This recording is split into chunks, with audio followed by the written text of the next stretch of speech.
Bien, reiteramos entonces su atención, por favor. Y como decíamos, Esteban, se viene algo bueno, preste atención, abróchese los cinturones, porque como decíamos hace rato, vamos a hacer un viaje. Imagínese que tiene un avión, así que abróchese los cinturones porque vamos a ir a 1000 por hora. Así que, Muy Esteban. bien. Como te decía hace un ratito, que estoy un poquito intrigado por conocer, porque mis hermanos nombraban acerca de las indulgencias. Así es. Pero a mí me gustaría saber quién era ese Juan Tetzel que lo nombraban, que el Vos lo querés dichoso Juan golpear, Tetzel. ¿no? Más de uno se me hace que lo estamos queriendo golpear a Juan Tetzel. No, pero aguántese las ganas, hermanos, ¿no? Sí. Bueno, Entonces, vamos a conocerlo un poquito más de cerca. bien. Pero antes vamos a invitar a Lorena, por favor, que ella nos va a dar un poco más detallado información sobre este señor, sobre este famoso vendedor de indulgencias. Lorena, por favor. Bueno, vamos a compartir un poquito para conocer de lo que era Joan Tetzel, que era un vendedor de indulgencias. El monje dominicano Joan Tetzel, cuyo nombre pasó a la historia, indisociablemente ligado al llamado tráfico de indulgencias, se encargó de la venta de indulgencias en numerosas regiones de Alemania. Tetzel ingresó en 1489 en el monasterio dominicano de San Pablo. En 1517, el arzobispo Alberto de Brandenburgo lo nombró subcomisario para la venta de indulgencias en la provincia eclesiástica de Magdeburgo. Su actuación se encuentra entre los factores que decidieron a Martín Lutero para iniciar su reforma protestante. El tráfico de indulgencias. Hasta el fin del siglo XVI, la venta de indulgencias estaba rigurosamente reglamentada. Solo determinadas penas temporales podían ser redimidas con dinero y en ningún caso sin que mediase arrepentimiento.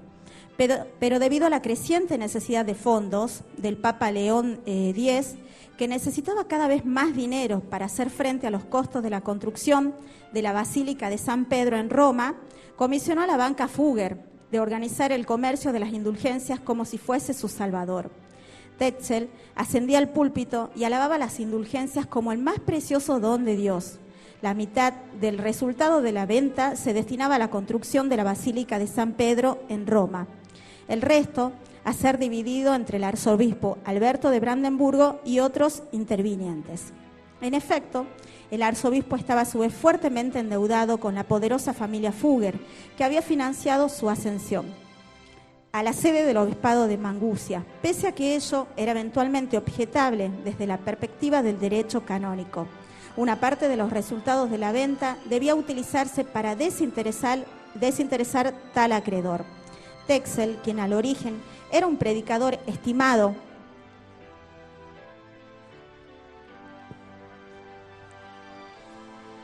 y tenía adecuadas dotes oratarias, había sido elegido como cabeza visible para ejecutar tales operaciones en el terreno. Así, durante las ventas efectuadas por Tetzel, estaba siempre discretamente presentes representantes de los Fugger para controlar el desarrollo de las operaciones y asegurarse de la parte que se destinaría al pago de las deudas. Tan pronto caiga la moneda a la cajuela, el alma del difunto al cielo vuela. Esto era lo que decía Joan Tetzel, era una de las ideas que ellos tenían. Por eso era de que por medio de las indulgencias, ellos pensaban de que si uno ponía la plata que tenía que poner, directamente iban al cielo. Martín Lutero, que era confesor de muchos de los habitantes de Wittenberg, desaprobaba agriamente este comercio. En su opinión, tales transacciones eran vergonzosas y lejos de liberar a los pecadores, agravaban aún más lo pecaminoso de sus acciones. Estos eventos precipitaron el 31 de octubre de 1517 la publicación de las 95 tesis de Lutero en Wittenberg, iniciando el proceso como la Reforma Protestante. Bajo la firma de Tetzel se publicaron en 1518 las 50 tesis en respuesta a las 95, pero se probó que el verdadero autor es el teólogo alemán Conrad. Una vez conocidas las 95 tesis de Lutero, Tetzel se vio desprestigiado en la práctica de ofrecer indulgencias. Aunado a esto, tuvo también que hacer frente a acusaciones de fondo y de inmoralidad, pero fue absuelto. Enfermo, se recluyó en un monasterio donde murió el 11 de agosto de 1519. En su lecho de muerte, Tetzel recibió de Lutero palabras de consuelo, donde le manifestaba que no lo consideraba responsable de los sucesos en curso. La piedra de Tetzel. Tetzel habría vendido las indulgencias también en Kublingen, en el lugar de la iglesia de peregrinación de San Mariano, en las proximidades de Lem, en unas colinas a 20 kilómetros del este. En este se encontraba enterrado bajo una roca conocida como la piedra de Tetzel, según la fábula, un predicador de indulgencias.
Paraíso hay un tesoro repleto de méritos, mérito de Cristo Jesús, la Virgen María y los santos, que a través de sus santas vidas compartieron el mérito con nosotros, pecadores de esta tierra. Hoy mismo el tesoro está abierto a ustedes.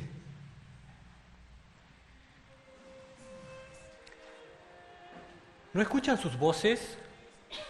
Ni cómo gritan sus fallecidos padres, abuelos, tíos, tías, exclamando: amado hijo, porque por unas monedas pueden rescatarlo de sus sufrimientos y penas.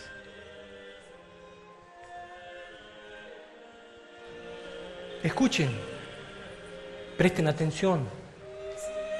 Padre llamando a hijo, madre llamando a hija. Cuando el dinero en el cofre suena, un alma se libra de la pena. Hombre devoto, ¿tiene una moneda para Cristo? Sí. Hoy, estos monjes están aquí para anotar sus nombres o el nombre de su ser amado, vivo o muerto, en esto, su pasaporte a los celestiales deleite del paraíso.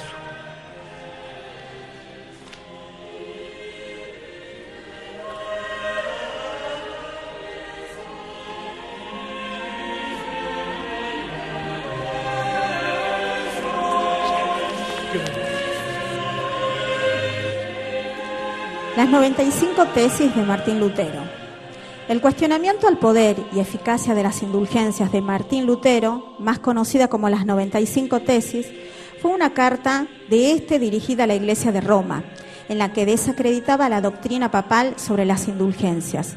Esta publicación, clavada por Lutero, de acuerdo a la tradición, en las puertas de la iglesia del Palacio de Wittenberg, el 31 de octubre de 1517, comenzará un debate teológico y desembocaría en la reforma y el nacimiento de varias tradiciones dentro del cristianismo, tales como el luterismo, anabatismo, entre otros. El propósito de las tesis, reconstrucción de las puertas de la iglesia del Palacio, donde Lutero clavó sus 95 tesis. Las originales fueron consumidas por el fuego en 1760. La iglesia del Palacio de Wittenberg era el lugar donde se guardaba una de las colecciones individuales de reliquias más grandes de Europa, acumuladas por Federico III. Las reliquias eran aquellos objetos que muchos católicos medievales consideraban santos, que posteriormente serían refrenadas por la Iglesia Católica. Su contemplación otorgaba méritos al espectador, de modo que podían recibir la absolución del castigo por sus pecados en el purgatorio. Las acciones de Lutero, sin embargo, no iban inicialmente contra la colección de su soberano, sino en respuesta a la venta de indulgencias por parte de Johann Tetzel. Clavadas o enviadas. La historia dice que Lutero clavó sus 95 tesis escritas en alemán. Esto no está demostrado. Es más, la opinión mayoritaria es que las primeras fueron redactadas en latín en las puertas de la iglesia del Palacio de Wittenberg el 31 de octubre de 1517. Con todo, las tesis fueron impresas muy pronto y antes de 1518 habían sido extensamente leídas por toda Europa.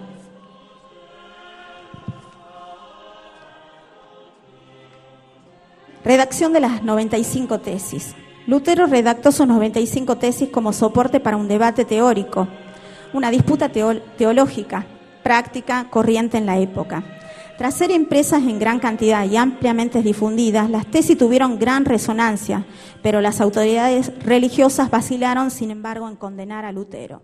Las 95 tesis fueron finalmente condenadas definitivamente el 15 de junio de 1520. Lutero, en conflicto con la Iglesia de Roma, fue excomulgado a principios del año siguiente. El Papa León X exigió que Lutero se retractara de sus tesis, pero el monje alemán, ya famoso en Europa, rechazó estas exigencias públicamente en la Dieta de Worms de 1521. Así, simbólicamente, daba inicio a la Reforma. Estas son algunas de las 95 tesis. Dice una: mera doctrina humana predican aquellos que aseveran que tan pronto suena la moneda que se echa en la caja, el alma sale volando.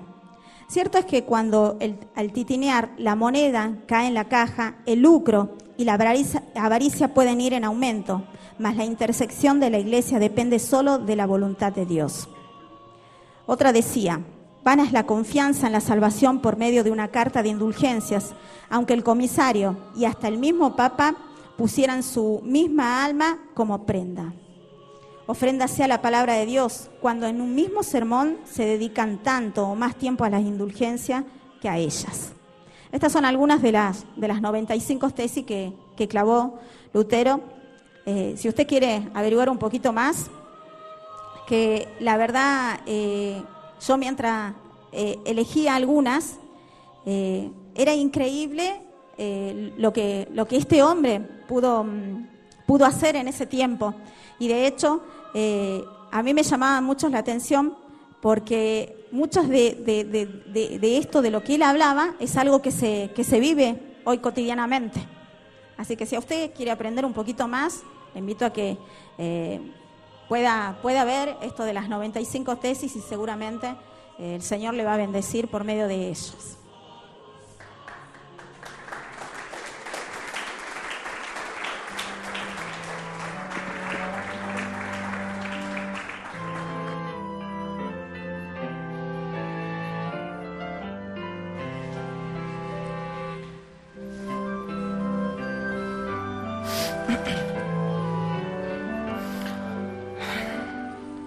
Cuando me convertí en monje, creí que el hábito me haría santo. Arrogante es lo que fui. Ahora me han nombrado doctor de la Sagrada Escritura y me atrevería a pensar que por usar esta bella toga soy santo.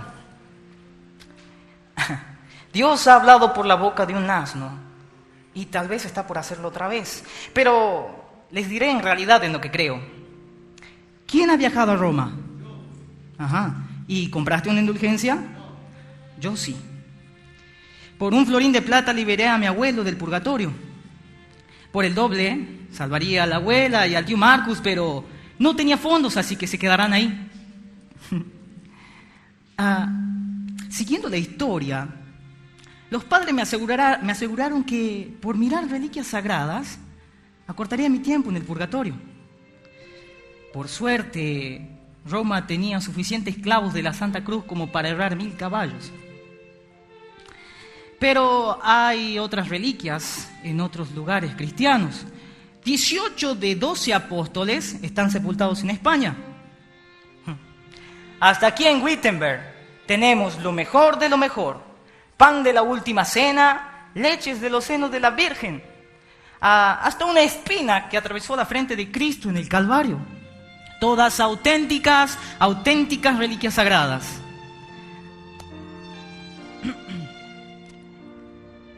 ¿Saben? Creo que han oído los rumores de que el Papa me ha convocado a Oxford. Pero yo fervientemente ruego que no haya falta en mí. Pero mientras no esté, quiero que piensen en esto. Nos obsesionamos con reliquias, indulgencias y peregrinajes a lugares sagrados. Y todo el tiempo, ahí está Cristo, ahí está Cristo. No, Cristo está aquí, en cada esquina, a cada hora del día. No está en los huesos de los santos, sino en el amor hacia el prójimo y en los sacramentos y en la sagrada palabra de Dios. Ahí está Cristo. Y si creemos en la palabra de Dios por fe y en el amor y en el servicio a los demás, no tenemos que temer del juicio del hombre. No. ¿Saben? Terrible y sin misericordia es el Dios que conocía, condenando a pecadores a arder en el infierno, llevándonos al purgatorio al morir. Pero fue un error. Fue un error. Si creemos que Cristo es nuestro Salvador, entonces tenemos un Dios con amor. Mirar a Dios por fe es igual a ver su bello corazón. Y cuando el demonio te acusa por tu pecado, díganle esto. Dígale esto, dile esto, hombre devoto.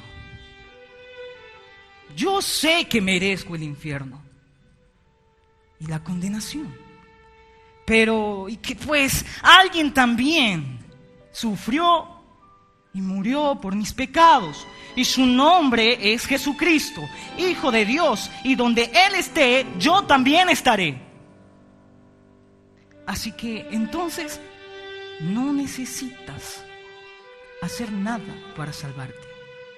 No necesitas de un papel de indulgencias. No necesitas dinero, sino creer y confiar en la gracia del Señor. Necesitas fe en Dios. No necesitas nada más, solo la gracia del Señor. Confiar en la gracia, porque su palabra dice que el justo por la fe vivirá y que somos salvos solo por gracia y no por nada que hagamos ni que compremos. Entonces recuerden esto siempre. No necesitan dinero, no necesitan indulgencias, no necesitan nada de eso, sino la palabra. Aquí está la salvación. Cristo es la salvación. Él te ama y Él te salvó. Solo cree y confía en Él.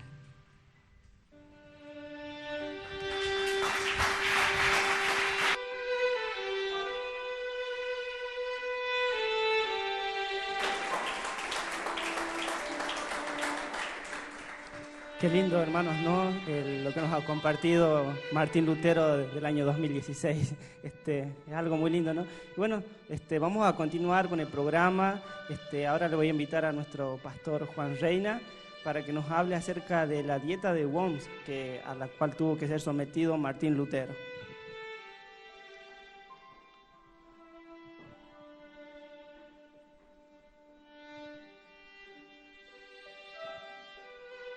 Entre 1519 y 1521, 3 sucesos relevantes prepararon el escenario para la separación final entre Lutero y la Iglesia Católica Romana.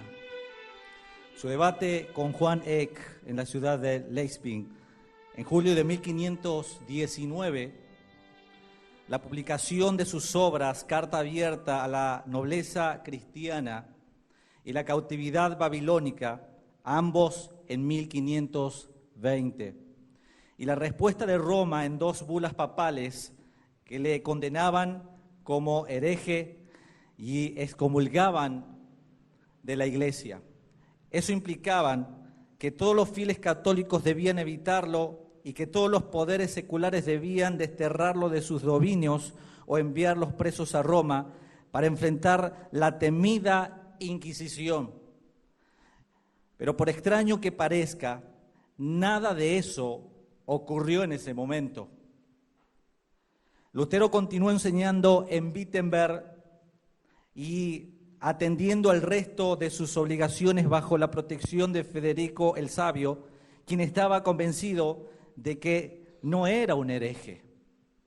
Así las cosas, el recién elegido emperador Carlos V propuso celebrar una dieta en la ciudad alemana de Worms en enero de 1521. A instancias del Papa, el caso Lutero fue incluido en la agenda, quien tuvo que comparecer ante el emperador y ante 6 electores, 28 duques, 11 marqueses, 30 obispos, 200 príncipes y unas 5.000 personas más para ser juzgado Martín Lutero en ese momento. Lutero pensó que tendría la oportunidad de defenderse, pero para sorpresa suya solo se le permitió responder a 2 preguntas. Si los escritos que estaban sobre una mesa eran suyos y si se retractaba de todos ellos. A la primera respondió que sí, pero pidió tiempo para responder la segunda. Al comparecer de nuevo ante la dieta al día siguiente, Lutero manifestó su disposición a retractarse de sus escritos si le mostraban con la escritura dónde había él errado. Pero se le dijo que no estaban allí para refutar absolutamente nada, sino para saber si se retractaba o no. Lutero entonces respondió lo siguiente: puesto que su majestad imperial y sus altezas piden de mí una respuesta sencilla, clara y precisa, voy a darla tal que no tenga ni dientes ni cuernos.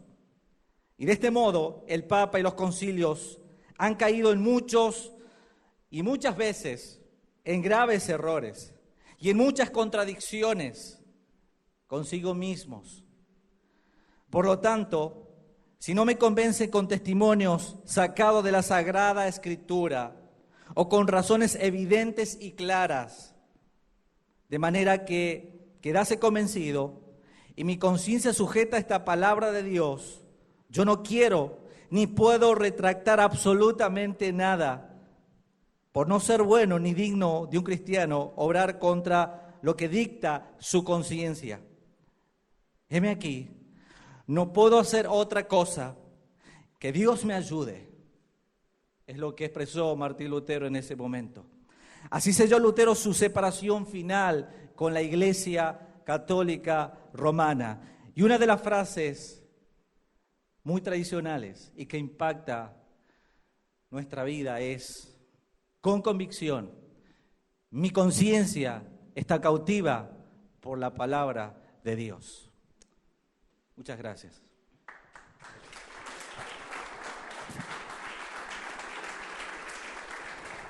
Gracias, hermano Juan.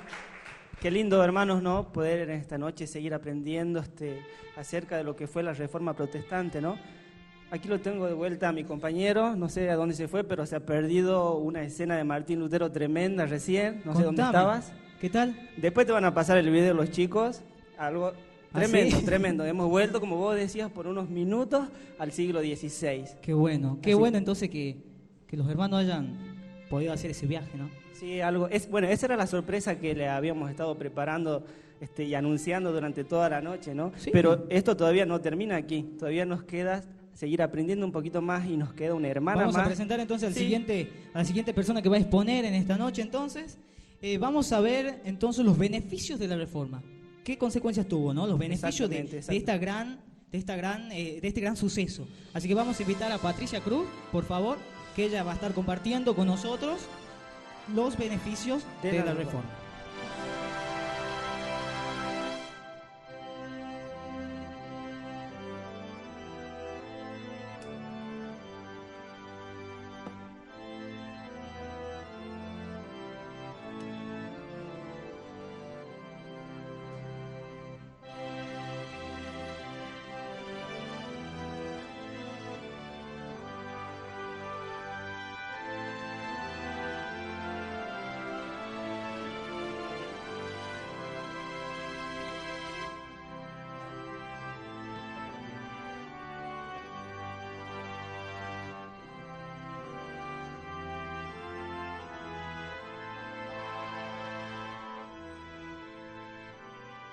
Bueno, buenas noches. Es un gusto poder compartir partecita de la historia con ustedes. Bueno, mis hermanos ya vinieron anunciando mucho respecto a lo que produjo la reforma, las causas y bueno, la situación y el contexto de la época. Y bueno, lo que les voy a compartir ahora es los beneficios que causó esta reforma, o sea, todo lo que hoy disfrutamos a raíz de los sucesos ya vistos. Bueno, uno de los principales cambios que produjo la reforma, o sea, en realidad no fue uno, sino fueron varios. Primero vamos a resaltar qué es lo que sucedió previo a la reforma. Como ya decían los chicos anteriormente, la Iglesia era el centro del mundo, digamos, regulaba la vida de todos los hombres, ¿sí? Se podría decir que era la principal institución en la Edad Media. Existía una visión teocentrista del mundo, o sea que todo giraba alrededor de Dios, ¿sí? No había separación entre Iglesia y Estado, también lo dijeron los chicos, estaba muy asociado, o sea, era una sola institución, ¿sí? A raíz de un poco lo que nombraron también es del mercantilismo, de la dependencia económica, ¿sí? Y bien, pero la Iglesia comenzó con el tiempo a hacer uso abusivo de su poder y a raíz de eso surgen varones de Dios que en su búsqueda intensa provocan estos cambios que también Dios en su infinito amor permite para que nos sea revelado a nosotros y podamos disfrutar de ello. A pesar de que la reforma tuvo naturaleza religiosa, tuvo efectos de largo alcance en casi todos los aspectos de la vida humana. Voy a enumerar 4 únicamente, pero que engloban la mayoría. Los cambios fueron principalmente sociopolítico, económico y cultural y familiar, ¿sí? En el impacto que produjo en el aspecto sociopolítico es que promovió, como ya vimos anteriormente, la Iglesia y el Estado era una sola institución.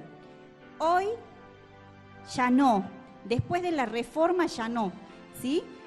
Se separa, hay una división entre lo que es la Iglesia y el Estado. Esto como consecuencia de la reforma, ¿sí? También trajo el fortalecimiento de algunas monarquías, o sea, de las monarquías europeas, sobre todo, frente a la Iglesia Católica. O sea, las monarcas se fortalecen a raíz de eso, ¿sí? Otra cuestión que trajo fue que se fundaron iglesias nacionales que fueron financiadas con la confiscación de los bienes que se le hacía a la Iglesia Católica. Esas nuevas iglesias eran financiadas con esos bienes, ¿sí? Después, en el orden político, la reforma también sirvió de plataforma para la creación de la democracia como un sistema de gobierno, ¿sí? Que esto sirvió primeramente para Alemania, Europa y después en el mundo, como vimos, creo que estaba en la parte de oscurantismo, que o no me acuerdo bien, en una parte, que los países católicos donde predominaba el catolicismo no tenían un desarrollo, una expansión en sus distintas áreas. Entonces la reforma trajo consigo, esto lo hizo general y lo extendió obviamente a través del tiempo, no fue de inmediato. Otra de las causas, otro de los impactos, de los efectos, mejor dicho, es en el aspecto económico. Se propuso una nueva ética laboral y también criticó duramente al sistema económico y los privilegios que tenían aquellos que acumulaban bienes desmesuradamente. Y en ese tiempo, como nota de color, dice que se le negaba a las personas incluso la Santa Cena y a darles la sepultura eclesiástica, y hasta incluso no los casaban, ¿sí? Después también atendió problemas de la fianza en el comercio por el hecho de que era un sistema por demás injusto, donde consideraban que se favorecía a la minoría y la mayoría era perjudicada, ¿sí? Empobrecida. Después también dice que imprimió un nuevo sentido de vocación o profesión al trabajo. Como vimos en un punto, el trabajo era como un castigo, ¿verdad? Esto dio una nueva visión con respecto al trabajo. ¿Qué es lo que trajo? O sea, dio como una conciencia de compromiso y de que uno lo tenía que hacer con responsabilidad, ¿sí? O sea, la actitud era de entrega, era como parte del servicio que yo tenía que hacer. Como hoy somos enseñados bien, no solo para servir al ojo, sino al Señor, ¿verdad? Las Escrituras también esa parte nos revela, ¿sí? Bien, también desarrolló el capitalismo, que es conocido, o en realidad hoy el mundo prácticamente se rige por este sistema. Hay pocos países que adoptan otro sistema.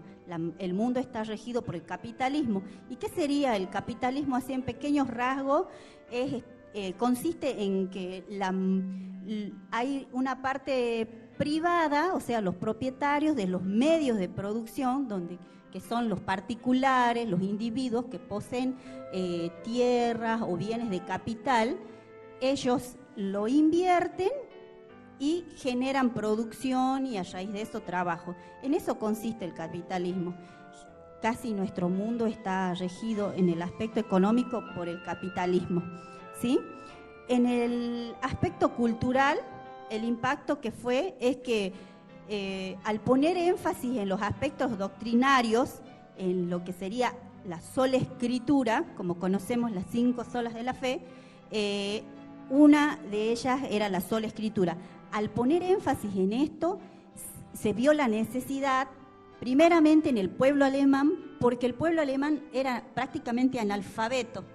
Los únicos que gozaban del privilegio del conocimiento, de adquirir el conocimiento, eran los monjes, ¿sí? O los que dependían de la Iglesia Católica. Entonces, era necesario que ellos sean alfabetizados, ¿sí? Una de las consecuencias es que hubo una superación, o sea, un alto índice del analfabetismo. Creció, se alfabetizó a la gente a raíz de que había la necesidad de que conozcan las Escrituras, ¿sí? Y bueno, después también, como consecuencia de esto, que también se habló, es que se tradujo la Escritura, primeramente al alemán, como vimos con los chicos un poco, ¿bien?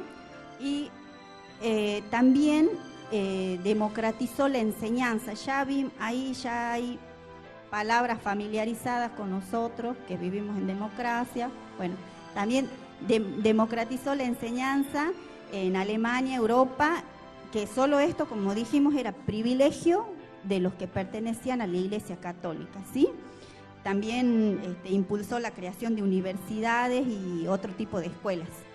También se dio la liberación y el encauzamiento de la creatividad de las artes en la ciencia hacia nuevos horizontes de progreso, y armonizó así dicha disciplina con la fe, o sea, las asociaba todo relacionado a la fe, ¿sí? Esta acción se da por hecho de que la Iglesia dominaba las artes, la ciencia, de modo que nadie podía realizar esta actividad sin ser empleado de la Iglesia Católica antes, ¿sí? Y trabajar para fines exclusivos de la misma. Simplemente era en torno a la Iglesia nada más, ¿sí? Ahora el impacto en la familia. Como ya se impregna un poco de las Escrituras, esto lleva a una actitud de tomar conciencia con respecto al deber sacerdotal que tenían los padres, o que tienen que tener, es que debían ejercer los padres, dice acá, despertó en ellos el sentido de responsabilidad en la educación de los hijos, mediante las Escrituras, o sea, lo fundamental, ¿sí? Realizó un cambio profundo en las relaciones de hombre-mujer, quedando así establecido el derecho de elegir pareja, que antes no sucedía, digamos. Bendita reforma. Antes los padres tomaban la decisión y uno se tenía que casar con la elección de los padres, ¿sí? De esta forma también dice que podemos decir con certeza que la reforma del siglo XVI ha sido un movimiento religioso centrado en la Biblia, que ha provisto a la humanidad de la libertad de conciencia y práctica de culto sin intermediación de terceros. También el respeto por el ser humano y todo lo que esto hace en favor de sí mismo y de los demás, conforme a los principios que se encuentran en la palabra de Dios. Si bien es cierto que ha costado muchas vidas, el seguir y defender el camino de Cristo nunca ha sido una empresa sin riesgos ni bendiciones. Muchas gracias.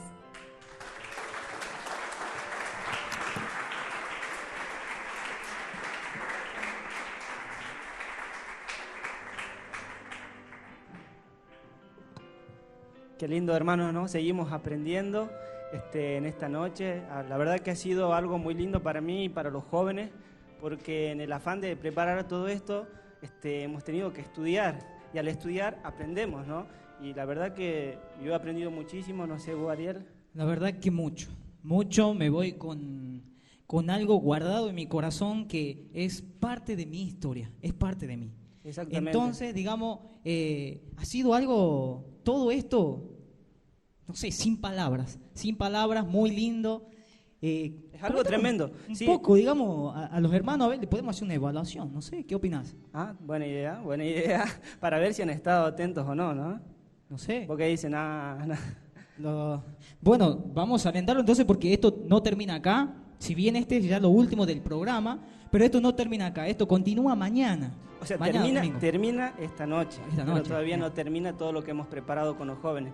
Mañana también tenemos un par de cosas que hemos estado preparando, así que les animamos para que puedan llegar mañana, vengan con muchas ganas de aprender por sobre todas las cosas, ¿no?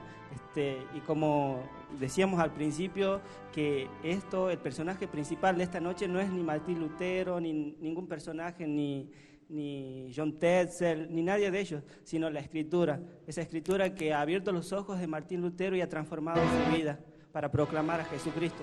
Y tenemos que dar gracias a Dios por eso, ¿no? Porque hoy en día nosotros somos la historia de la iglesia y tenemos esa tarea de llevar el Evangelio, de proclamar las verdades de Jesucristo.